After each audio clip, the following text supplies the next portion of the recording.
जय श्रीकृष्ण. आज 14 मे मंगळवार. सगळ्यांना शुभेच्छा. काल खरं शंकराचार्य जयंती होती, त्यानिमित्तानं आपण एखादं स्तोत्र म्हणायला पाहिजे होतं. कोणीतरी माहिती पाठवली होती, ती सगळ्यांनी वाचली असेल. ते सगळ्यात मोठं काम केलेलं आहे शंकराचार्यांनी. वेदांताचं सगळं जेवढं उपनिषद, भगवद्गीता,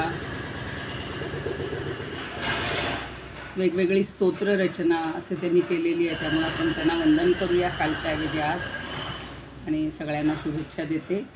त्याला आपण 20 आणि 21वा श्लोक पाहिलेला होता. आज 22पासून पाळणार आहोत तामस दान.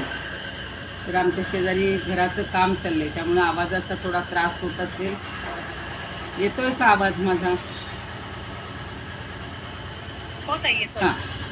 वसुदेव सुतं देवं कंस चाणूरमर्दनं देवकी परमानंदं कृष्णं वंदे जगद्गुरुं. गुरुर्ब्रह्मा गुरुर्विष्णुः गुरुर्देवो महेश्वरः गुरुस्साक्षात् परब्रह्म तस्मै श्रीगुरवे नमः. शान्ताकारं भुजगशयनं पद्मनाभं सुरेशं विश्वाधारं गगनसदृशं मेघवर्णं शुभांगं लक्ष्मीकान्तं कमलनयनं योगिभिर्ध्यानगम्यं वन्दे विष्णुं भवभयहरं सर्वलोकैकनाथं. यं ब्रह्मा वरुणेन्द्ररुद्रमरुतस् स्तुन्वन्ति दिव्यैस्तवैः वेदैः साङ्गपदक्रमोपनिषदैः गायन्ति यं सामगाः. ध्यानावस्थिततद्गतेन मनसा पश्यन्ति यं योगिनो यस्यान्तन्न विदुःसुरासुरगणा. देवाय तस्मै नमः. देवाय तस्मै नमः. जय श्रीकृष्ण. सर्व श्रोत्यांना आणि भगवद्गीता भक्तांना सादर वंदन. आपण रोजच्या नव्या श्लोकातून काहीतरी एक संदेश घेत असतो. भगवद्गीतेनं जो काही उपदेश केलेला आहे हा त्रिकालाबाधित, म्हणजे मागच्याही अगदी युगामध्ये, आत्ताच्याही युगामध्ये आणि पुढेही हा असा चालत राहील असा संदेश आहे. काल आपण सात्विक दान आणि राजस दानाबद्दल पाहिलेलं होतं की दान देणं हे कर्तव्य आहे, या भावनेनं जे केलं जातं ते सात्विक दान. कोणाला जर काल आलेले नसतील तर त्यांना थोडासा आढावा घेते. आणि दान देणं हे माझं कर्तव्य या भावनेनं देश, काल आणि पात्र या योग्य ठिकाणी जे दिलं जातं आणि त्यांना उपकार, पुन्हा त्यांनी आपल्यावर उपकार करावा या भावनेनं दान दिलं जात नाही. तर पुन्हा आपण दान देणं एवढंच आपलं कर्तव्य आहे, त्यांच्याकडून पुन्हा परत घेणं नाही. असं जे दान असतं त्याला सात्विक दान म्हटलेलं होतं. आणि त्याउलट राजस दानामध्ये काय असतं, आता त्या सात्विक दानाचंही अजून थोडंसं सांगता येईल की ज्या देशात किंवा ज्या काळात ज्या वस्तूंचा तुटवडा असेल ती वस्तू पुरवून प्राण्यांची सेवा करण्यास तो देश आणि तो काळ योग्य. जसं आपण काल देश आणि काळाचं वेगळंही पाहिलं होतं की पवित्र ठिकाण असं, अशा ठिकाणी पण योग्य आहे. आता तुम्हाला माहिती असेल की तुकारामांनी सुद्धा आपल्या जवळचं जे काही आहे, धन आहे, धान्य आहे, हे सगळ्यांना वाटून दिलेलं होतं. किंवा गुरुचरित्रामध्ये पण तो एक साधा शेतकरी आहे, पण गुरूंवर श्रद्धा ठेवल्यामुळं त्याच्या शेतामध्ये अमाप पीक झालं. आणि बाकी सगळ्यांचं पावसामुळं, काल जसा पाऊस पडला आहे असा अचानक पाऊस पडला की बरेचशा पिकांचं नुकसान होतं. तर त्याच्या म्हणजे ग्रामाचा जो अधिकारी आहे त्यानं कबूल करून घेतलं होतं की काही झालं तरी मी एवढं धान्य परत देईन म्हणजे देईन. आणि त्यानं तेवढं तर जेवढं द्यायचं आहे ते तर दिलंच, पण सगळ्या गावाला पूर्ण आपली जी पहिली कोठारं होती भरलेली आणि आत्ता मिळालेलं धान्य हे सगळं वाटून टाकलेलं. हे खरं सात्विक दान असतं.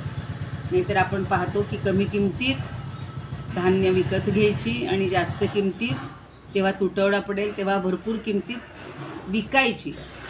हा जो धंदा चालतो त्याला दान बिन काही म्हणत नाही. किंवा आपण पाहतो की मध्यंतरी बघा या कोरोनाच्या काळात किंवा त्याच्या आधीसुद्धा या उन्हाळ्याच्या दिवसात गुरांना चारा मिळत नाही आणि त्यावेळेला त्यांची खूप काळजी घ्यावी लागते. तर त्यांच्यासाठी अशा जागाच निर्माण करतात. सगळ्या गावच्या गुरांना तिथं आणलं जातं आणि मग त्यांना सगळ्यांना जो चारा पुरवेल, तर ते जे दान केलेलं आहे ते सात्विक दान आहे. किंवा भुकेलेले असतील, अनाथ असतील, दुःखी असतील, रोगी असतील, असमर्थ असतील किंवा भिकारी असतील आणि यांच्यापैकी ज्याला अन्न नसेल, वस्त्र नसेल, औषधी नसतील, तर त्या वस्तू ज्याच्याजवळ असतील त्यांनी त्याला द्यायच्या. म्हणजे हे जे दान आहे हे सात्विक दान. ते पात्र म्हणजे ते पात्रसुद्धा योग्य ठरवलं जातं. म्हणजे योग्य देश, योग्य काळ आणि योग्य पात्र.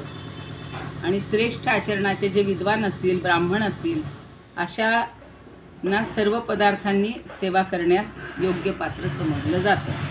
तर असं हे सात्विक दान होतं. त्याच्यानंतर काही वेळेला हल्लीच्या काळात बघा, सध्याच्या काळात फंड देणं किंवा आकडे घालणं असं जे धन दिलं जातं ते सगळं राजसदानामध्ये मोडतं बरं का. म्हणजे जे क्लेशपूर्वक आपण देतानाही क्लेश, आपल्यालाही क्लेश आणि ज्यांना देतोय त्यांनाही क्लेश, असं दान जे आहे की त्यांनी मला पुन्हा उपकार करावा, मी आत्ता करतोय मदत, पण माझी कधी अडचण आली तर ह्यांनी मला परत दिलं पाहिजे, या भावनेनं, प्रत्युपकाराच्या भावनेनं जे दिलेलं असतं ते राजसदान असतं. आणि आता आपण तामसदान बघणार आहोत. कधी कधी आपण काय करतो बघा, म्हणजे सगळे जनरली, की हे गरीब असतात, त्या गरिबांवर आपण उपकार करतो, त्यांना काही वस्तू देतो. आपल्याकडे भरपूर कपडा आहे तर आपण कपडा दान करतो. असे तसे टाकून देण्यापेक्षा गरिबांच्या पोटात अन्न गेलं तर चालेल, त्यांना लिहायला मिळालं, कपडे घालायला मिळाले तर चालते. पण त्याच्या मोबदल्यात त्यांनी आपल्याकडं राब राब राब काम करायला पाहिजे. ही जी भावना ही नाही ठेवायची. किंवा मला मान मिळावा, मला प्रशंसा माझी करावी, मला स्वर्ग प्राप्त व्हावे, किंवा माझा रोगपरिहार. खूप जण रोगपरिहार व्हावं म्हणून पण दान करतात.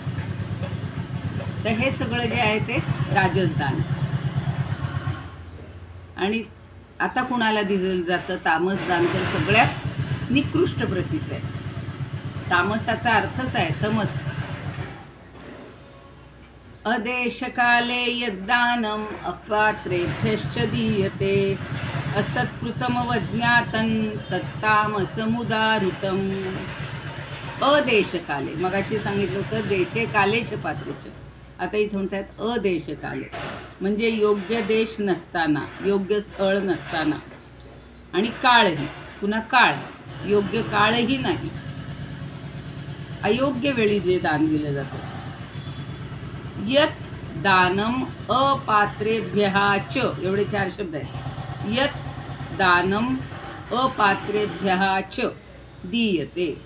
यत दानम म्हणजे जे दान अपात्र, पात्र नसलेल्या, कुपात्र किंवा अपात्र असलेल्या व्यक्तीला दिलं जातं. च म्हणजे आणि, पहिलं सांगितलं आहे की योग्य काळ आणि योग्य देश नसताना, आणि जे दान अपात्र व्यक्तीला किंवा कुपात्र व्यक्तीला दिलं जातं. पुन्हा असत्कृतम, हा सगळ्यात महत्त्वाचा भाग आहे. असत्कृतम म्हणजे सत्कार न करता, त्याची काय म्हणून पूजा वगैरे मान देऊन केलेलं ते सत्कृत दान असतं. असत्कृतम म्हणजे त्याला पिढीस करून घे, देऊन जा, असं जे आहे ना, त्याचा तिरस्कार करून त्याला असत्कृतम म्हणले. आणि अवज्ञातम, अवज्ञातम म्हणजे मी आता म्हणलं तसं तिरस्कार करून, म्हणजे सत्कार न करता आणि तिरस्कार करून. इतकं बोलतात हो, वाईट वाईट देतात, म्हणजे अगदी मेहरबानी केल्यासारखं. आपण फार मोठे आहोत आणि यांनी अगदी आपल्याला आपल्या पायाशी लोळण घातलंय म्हणून त्याला आता काहीतरी द्यायचं आणि मोकळं व्हायचं, असं जे आहे ते तत् तामसम उदाहृतम. तत् म्हणजे ते दान, तामसम म्हणजे तामस, उदाहृतम म्हणजे म्हटलं गेलं. कुठलं तामसदान म्हटलं गेलं? पुन्हा एकदा सगळ्याचा अर्थ बघा. की एखाद्याचा सत्कार न करता तिरस्कार करून अयोग्य स्थळी अयोग्य वेळी आणि कुपात्र असणाऱ्या माणसाला दिलं जातं ते दान तामस दान होय.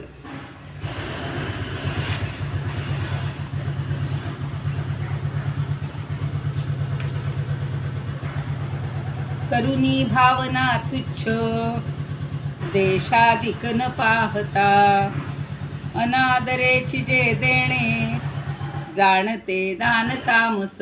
अनादर एखाद्याचा अनादर करून केलं अवज्ञातम.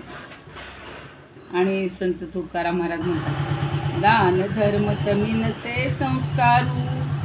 दान धर्म तमीनसे तमी म्हणजे तमोगुणाच्या दानामध्ये. गडे तरी घोरू मार्ग ऐका कुत्सिता त्या देशी काळ अवकाळेसी. कुत्सिता त्या देशी कुत्सितपणानं अगदी निकृष्ट भावनेनं काळ अवकाळेसी काळही चांगला नसताना वांती शूनी जैसी मिळू आली. फारच भयानक केलेलं आहे. शूनी म्हणजे एखादी कुत्री ही अचानक जशी मिळावी तसं ते त्याला दिलं जातं वांतीसारखं. आता ते अपात्र कैसे तरी ऐक नित्याचे पायिक भाटा परी. लाता बुक्क्यावरी जैसी बोळवण तैसे दान पुण्य अमंगळ. अगदी लाथा बुक्क्या मारून असत्कृतमचा अर्थ त्यांनी एवढा दिलाय बघा तुकारामाने की लाथा बुक्क्या मारून जे दान आणि केली बोळवणं कुणीकडनं तरी जा जा निघून जा परत आमच्या दारात येऊ नकोस अशी बोळवण करणं ह्याला तामस दान असं म्हटलं. वामन पंडित म्हणतात कुश्चिता देश काळीही दान देणे अपात्रीही असन्माने हेळणेने ते तो तामस बोलिजे. मुक्तेश्वर म्हणतात अदेशी अकाळी करी अदेशी अकाळी करी भलती आस भजे जरी ज्ञान नेणता असत्कारी ते दान गा तामस. आता चव्हाण म्हणतात अयोग्यास अयोग्य ठिकाणी अयोग्य वेळी दान देती तुच्छतेने अनादरे दान करती तीस तामस म्हणती. अयोग्यास अयोग्य ठिकाणी अयोग्य वेळी दान देती तुच्छतेने अनादरे दान करती तीस तामसी म्हणती. मोरपंथ म्हणतात देशी काळी पात्र न देईजे तेन जात सत्कार तामस ते दान म्हणती करीजे ते जे करुनी धिक्कार. धिक्कार करून जे दान केलं जातं ते तामस आहे. तुलसीदास म्हणतात देश काल जाने नहीं पात्र देख नहीं देय विनामान दुर्वचन सो तामस दान जुहोय. तामस दान जुहोय. प्रज्ञानानंद म्हणतात कुदेशी अवकाळीही अपात्री जे काही देती दान तिरस्कारयुत अपमानेया म्हणती त्या तामस जाण. अत्यंत अपवित्र ठिकाणी अयोग्य ठिकाणी तिरस्कार करून अपमान करून शंकराचार्य म्हणतात जे दान अपवित्र स्थळी म्हणजे जिथे म्लेंछ वगैरे राहतात अगदी पापमय असा जो प्रदेश आहे जिथं पुण्य काहीच केलं जात नाही अशा ठिकाणी आणि संक्रांती वगैरे विशेष नसताना काल मी म्हणलं होतं की संक्रांतीच्या दिवशी किंवा आपण नवरात्रात करतो दान किंवा ग्रहण वगैरे असेल तर अशा वेळी आणि कुणाला दिलं जातं मूर्खांना चोरांना अपात्र माणसांना दिलं जातं किंवा चांगल्या स्थळी आणि चांगल्या वेळीसुद्धा सत्काराशिवाय किंवा मधुर बोलण्याशिवाय पादप्रक्षालन पूजा वगैरे न करता सन्मान न करता ज्याला दान द्यायचे त्याचा अत्यंत अपमान करून देण्यात येतं त्या दानाला तामस दान म्हणतात. आता आपल्याला यज्ञाचे वगैरे प्रकार पाहिजे आहेत. पण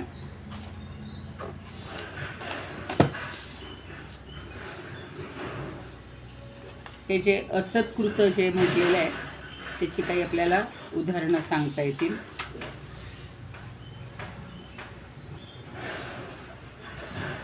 आता काय म्हणायचं,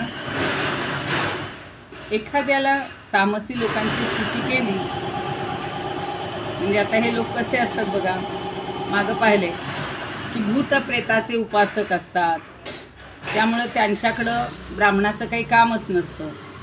त्यांच्याकडं जो राबता असतो तो सगळा खोटी स्तुती करणाऱ्या लोकांचा, नाचगाणे करणाऱ्या लोकांचा. तामसी लोकांची स्तुती केली की ते खुश होणार आणि मग मनाला येईल ती वस्तू बक्षीस देणार. म्हणजे नाचणाऱ्या गाणाऱ्या सुंदर स्त्रियांचा पुरवठा करणाऱ्याला ते भरपूर पैसे देतात. आपण पाहिलं असेल आत्तासुद्धा असाच धंदा खूप ठिकाणी चाललेला आहे. तरुण चांगल्या घरातल्या मुली पळवून न्यायच्या आणि मग अशा लोकांना लुटायचं आणि त्यांना भरपूर पैसा द्यायचा. ते दान, ते तामस दान. किंवा एखाद्याची सुपारी घेणं म्हणतात, सुपारी घ्यायची आणि त्याला भरपूर पैसा द्यायचा. तर ते जे दान आहे ते सगळं अपात्री, अयोग्य दान आहे. मग अशा दानामध्ये धड प्रेम नसतं, आदर नसतो. जी संपत्ती असते तीही वाईट मार्गानं मिळवलेली असते. लूटमार, दरोडे, चोऱ्यामाऱ्या करून आणलेली असते. वेळप्रसंगी म्हणलं तसं खून करूनही आणलेली असते. किंवा बघा एक म्हण आहे, पिंडावरचं लोणी खाणं.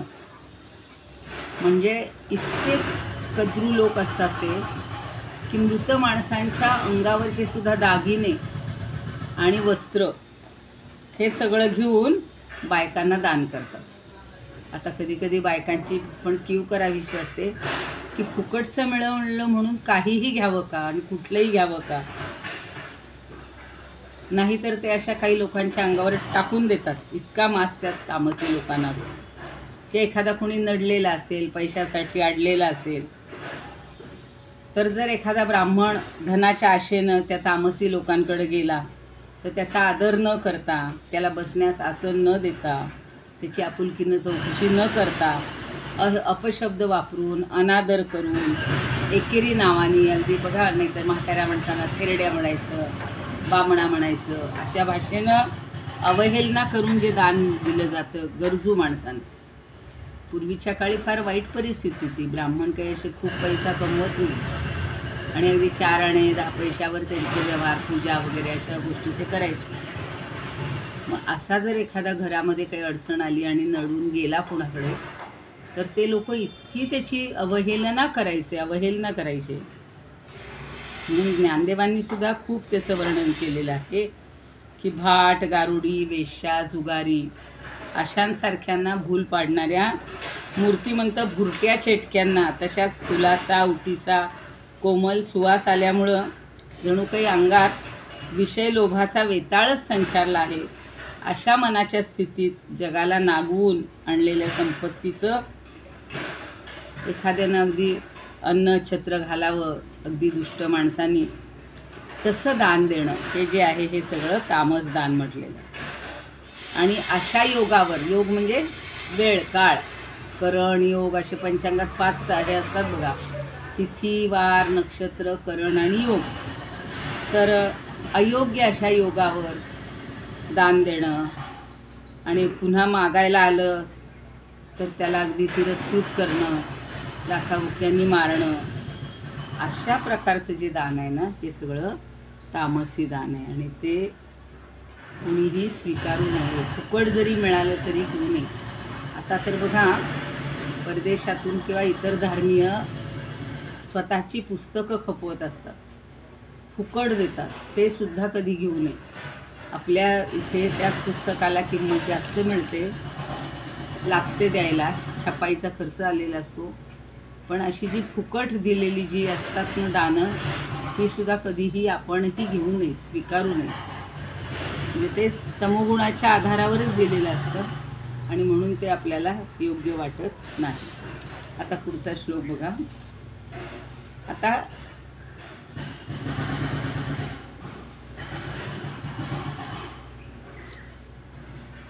ओम तत्सतचा महिमा सांगतायत, म्हणजे ओंकाराचा महिमा. आता संपत आलेला आहे हा पण अध्याय. ओम तत्सदिति निर्देशो ब्रह्मणस्त्रिविध स्मृतः ब्राह्मणास्तेन वेदाश्च यज्ञाश्च विहिता पुरा. ओंकाराचं महत्त्व याच्यात सांगितलं.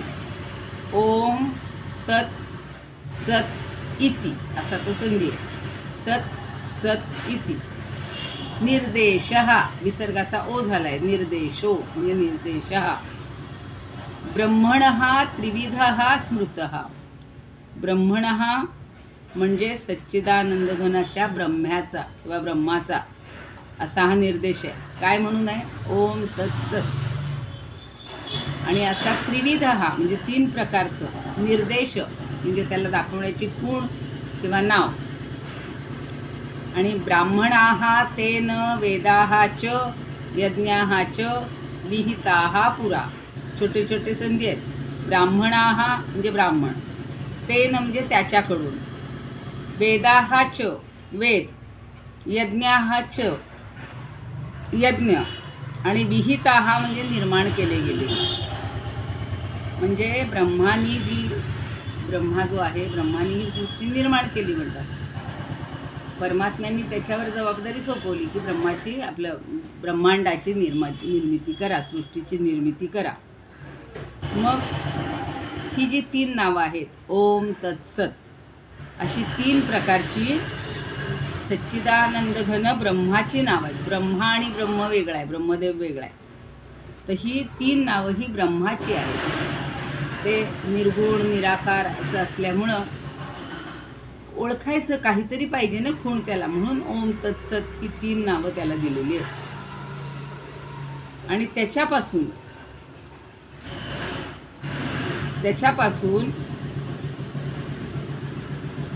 ब्राह्मणा म्हणजे ब्राह्मण, वेद आणि यज्ञादी, वेदाचं, ब्राह्मणाचं आणि यज्ञाचं, विहिताः म्हणजे निर्माण केले किंवा रचले गेले.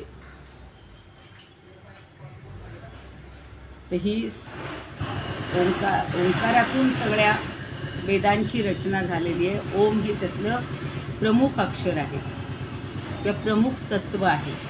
म्हणून कुठलंही बघा, तुम्ही जर कधी असे कार्यक्रमाला ऐकत असाल तर ओम शिवाय मंत्र म्हणला जात नाही. ओम भद्रं कर्णे शृणुयाम देवाः, भद्रं पश्येमाक्षभिर्यजत्राः, स्थिरैरङ्गैः सुष्ठुवांसस्तनूभिः, व्यशेम देवहितैर्यदायुः. ओम स्वस्ति न इंद्रो वृद्धश्रवा. म्हणजे सगळ्या मंत्रांना ओम हे अगोदर लावतात. ओम हे त्याचं ओळखण्याची खूण आहे की आपण जसे म्हणतो आयडेंटिटी, कशावरून ओळखायचं हेच ते आहेत म्हणून. तर ही पुढे जे यज्ञ वगैरे निर्माण झालेले आहेत ना, यज्ञ दान तपक्रिया, या सगळ्या या ओंकारापासूनच निर्माण झालेल्या आहेत. म्हणून गणेशाचं वर्णन करताना सुद्धा म्हणलेलं आहे ना, ओंकार प्रधान रूप गणेशाचे, हे 3 देवांचे जन्मस्थान. अकार तो ब्रह्मा, उकार तो विष्णू, मकार महेश जाणीला. म्हणजे अउम ही जी 3 आहेत ते वर्ण, ते हे सगळे भगवंत म्हणजे गणेशाच्या ठिकाणी सामावलेले, अशी पण कल्पना असते. त्याची समश्लोकी बघूया. ओम तत्सत्या परिब्रह्म तिहेरी स्मरले असे, त्यातून निर्मिले पूर्वी वेद यज्ञ उपासक. याच्यातून ओम तत्सत मधून सर्वांची निर्मिती झालेली आहे. तुकाराम महाराज म्हणतात, ओम तत्सत त्रिपदे ब्रह्मते बोलिले, अवर्णासी केले नामरूप. त्याला कुठला वर्ण लावता येत नाही, पण त्याला हे नामरूप नाम दिलं. त्रिविध लक्षणे मानसी ओळखे, शशी पूर्ण देखे शरदी जेवी. तेणे गा पार्थिवा पूर्वी विप्रवेद, यज्ञादी विविध बोलियले. तुक याच्या दये प्राप्त गुरुदासा, पुरला धिमसा तेणे त्याचा. किंवा आठल्ले म्हणतात, ओम तत्सच्चित्पदाने ब्रह्माचे नावही असे त्रिविध. ओम तत्सच्चित्पदाने ब्रह्माचे नावही असे त्रिविध. तेणे पूर्वी केले विप्रांनी, वेदयज्ञही विविध. पूर्वी वेदही भरपूर होते, यज्ञही भरपूर होते, आणि पूर्वीचे विप्र म्हणजे ब्राह्मण हे वेद अध्ययनामध्ये यज्ञामध्ये रमलेले असायचे. आता म्हणजे त्यांना प्रश्न पडतो, आता काय करायचं. मिरजकर म्हणतात, ब्रह्मनिर्देश ओम तत्सत कथिला या परित्रिधा. ब्रह्मनिर्देश ओम तत्सत कथिला या परित्रिधा. वेद ब्राह्मण यज्ञाते निमिपूर्वीच तो बुधा. वेद ब्राह्मण यज्ञांते निर्मी पूर्वीच तो बुधा. बुधा म्हणजे विद्वान. आणि गडकरी म्हणतात, ओम तत्सत असा तीन ब्रह्म निर्देश बोलिला. ओम तत्सत असा ब्रह्म निर्देश बोलिला. यातून निर्मिले पूर्वी वेद यज्ञाची ब्राह्मण. यातून निर्मिले पूर्वी वेद यज्ञाची ब्राह्मण. आता भारती म्हणतात, ओम तत्सत हा सूत्री त्रिविधचा आदेश ब्रह्मवाक्य महा. ओम तत्सत हा सूत्री त्रिविधचा आदेश ब्रह्मवाक्य पहा. महा तद्भक्तच द्विजतैसे, तज्ज्ञानच वेद यज्ञ भक्ती पहा. तद्भक्तच द्विज जैसे, तज्ज्ञानच वेद यज्ञ भक्ती पहा. वेद यज्ञ आणि भक्ती ज्ञान ह्या तिन्ही गोष्टी या भगवंताच्या तीन ओम तत्सत या नावांनीच किंवा या ब्रह्मवाक्यातूनच ब्राह्मणांनी निर्माण केलेल्या होत्या. शंकराचार्य काय म्हणतात, ओम तत्सत अशा तीन प्रकारांनी ब्रह्माचा निर्देश केला जातो. जेव्हा एखादी गोष्ट सांगितली जाते तेव्हा तिचा नामनिर्देश केला जातो, आणि म्हणून या ठिकाणी ब्रह्माचं तीन प्रकारचं नाव आहे. नेमकं ब्रह्म काय सांगायचं हो, म्हणून मग ओम तत्सत हे त्याला नाव दिलं तीन प्रकारे. आणि वेदांतामध्ये ब्रह्मज्ञानी लोकांकडून ते मानलं गेलं, मान्यता मिळाली. आणि पूर्वीच्या काळी तीन प्रकारच्या नामांनीच ब्राह्मण वेद यज्ञ यांची रचना करायचे. आणि ब्रह्माची स्तुती करण्याच्या उद्देशानं इथं हे वर्णन केलेलं आहे.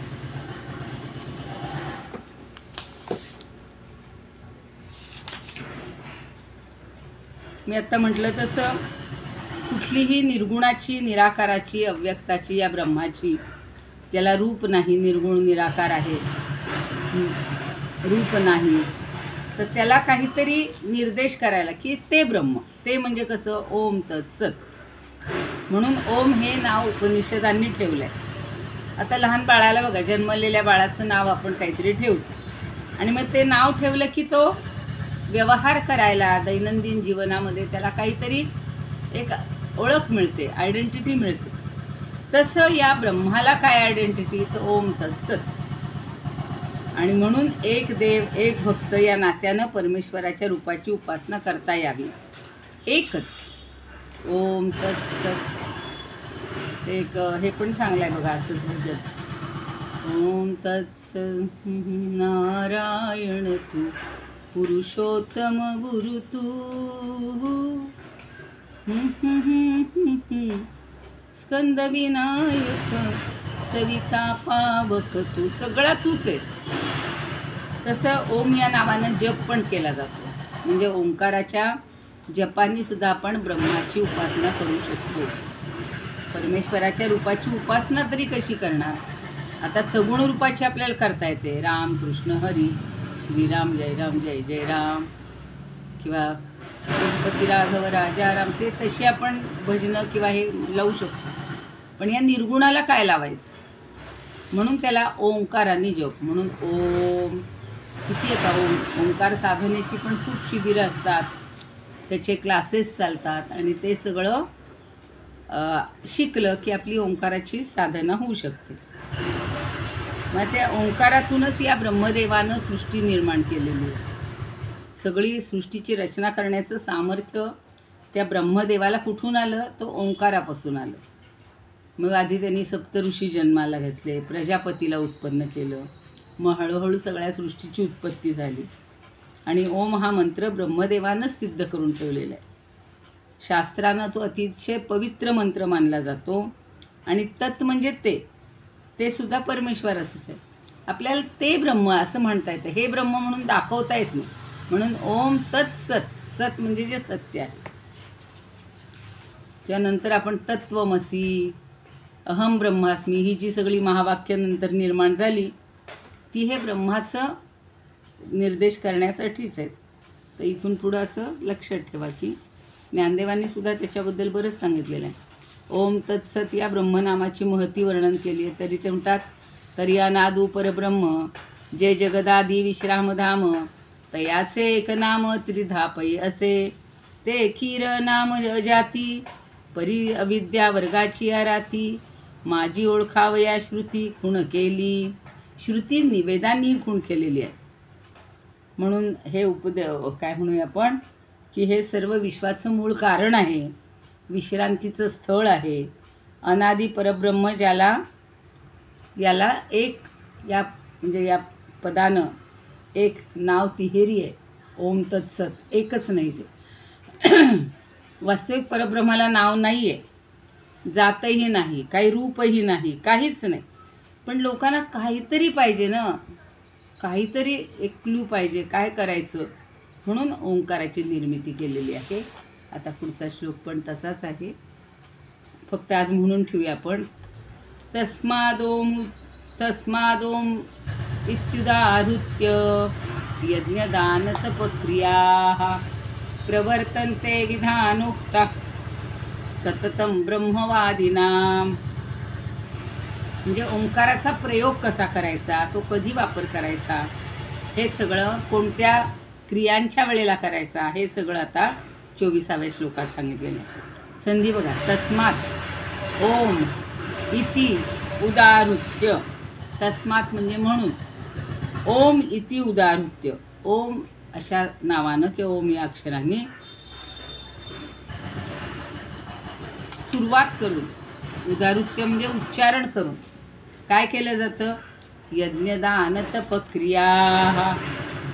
यज्ञ दान तप या सगळ्या क्रिया या ओंकाराच्या उच्चारणानं केल्या जातात.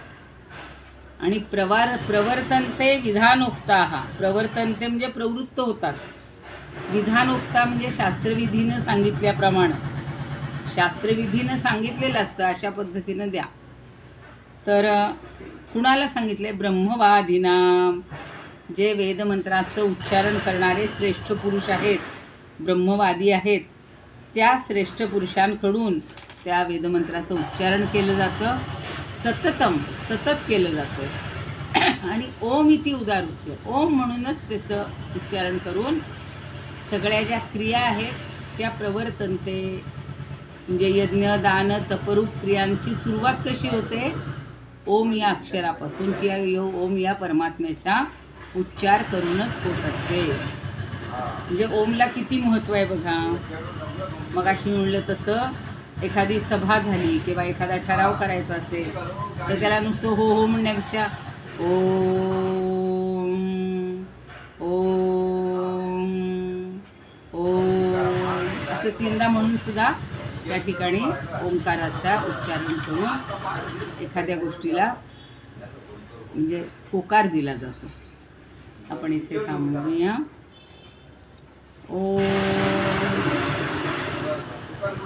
ते होतीलही म्हणून म्हणा. समश्लोकी थोड्या बघूया, 1-2 होतील. म्हणून आधी ओंकार उच्चारुनी उपासक यज्ञदान तपे उक्त निरंतर अनुष्ठिती. तुकाराम महाराज म्हणतात म्हणून ओंकार यज्ञदान तप क्रियेचे स्वरूप ओळखिती. वेदवेत्याची या नित्याची या विधी प्रोक्त यथासिद्धी प्रवर्तती. मग जे साधन विनियोगे चांग सौंदर्याचे अंग अलंकार. मुखी ब्रह्मनाम हाती सत्य कर्म विनियोगे वर्म दावी तुला. काशीनाथ स्वामी म्हणतात यया लागी ओंकार बोलो निपार्था क्रिया यज्ञदाना तपाच्या समजता. विधानोक्त त्यावर्तती शास्त्रदृष्टी सदा वेद अध्यापकाच्या किरीटी. अठ्ठल्य म्हणतात या कारणे जे जनवेदवादी यज्ञक्रियादान महातपादी. ओंकार उच्चार करून सारे आरंभिती ते विधियुक्त बारे. सत्य म्हणतात म्हणून मुनी ब्रह्मवादी तपस्वी विधानोक्त दाने तपे यज्ञ तेवी. करू लागती ओम जपा बोलुनिया पृथानंदना सर्व ठाई जगिया. देशपांडे म्हणतात म्हणून वेदाध्ययनशील लोक यज्ञ तपदाने करीती जी अनेक. शास्त्रविधीपूर्वक ओम प्रणवोच्चारे क्रिया आरंभिती सर्व अर्जुनारे. योगेशं सच्चिदानंदं वासुदेवं व्रजप्रियं धर्मसंस्थापकं वन्दे कृष्णं वन्दे जगद्गुरुम्. ओम कृष्णाय वासुदेवाय हरये परमात्मने प्रणतः क्लेशनाशाय गोविंदाय नमो नमः. ओम पूर्णमदः पूर्णमिदं पूर्णात् पूर्णमुदच्यते पूर्णस्य पूर्णमादाय पूर्णमेवावशिष्यते. ओम शांति शांति शांति.